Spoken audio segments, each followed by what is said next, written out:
Tu ne te déplaces pas d'une pièce à une autre les mains vides. Il y a toujours un truc qui traîne quelque part, qui n'est pas dans la pièce où elle doit être. Eh ben hop, tu la prends et tu vas dans l'autre pièce. Alors si tu veux vraiment gagner du temps, tu dois pas voir le truc et te dire ah maintenant je vais dans la pièce. Non, quand tu sais que tu vas aller dans la pièce, tu la ramènes près du chemin où tu dois aller et au prochain passage, hop, tu vas jusqu'à à ta pièce où tu dois aller. Je sais pas si c'est clair. Bon, reprenons un exemple.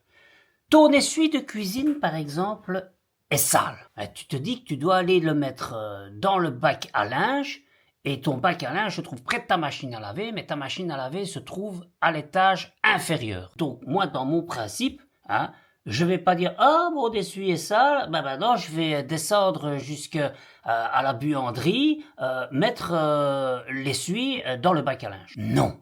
Ce que je vais faire, c'est je vais aller de ma cuisine et je dois aller par exemple dans le garage chercher un nouveau produit dans le frigo que j'ai là pour mettre près de ma cuisine parce que le frigo qui est dans la cuisine est un peu petit, ah ben, je le mettrai dans le hall d'entrée, cet essuie, Comme ça, au prochain passage, quand j'irai, par exemple, dormir le soir, hop, je récupère l'essuie et je le descends, dans la buanderie où je mettrai dans le bac à linge. Bon, maintenant, si tu vas dans ta chambre avant d'aller dormir pour une telle raison ou une autre, tu peux déjà le prendre. Organise-toi un plan dans ta tête avec des endroits stratégiques où tu pourrais récupérer tel ou tel objet pour le mettre dans une autre pièce. Voilà, je ferme la parenthèse parce qu'elle était un petit peu longue. Et tu verras que si tu fais ça régulièrement, ta maison, elle va mieux respirer. Et par-dessus le marché, toi aussi.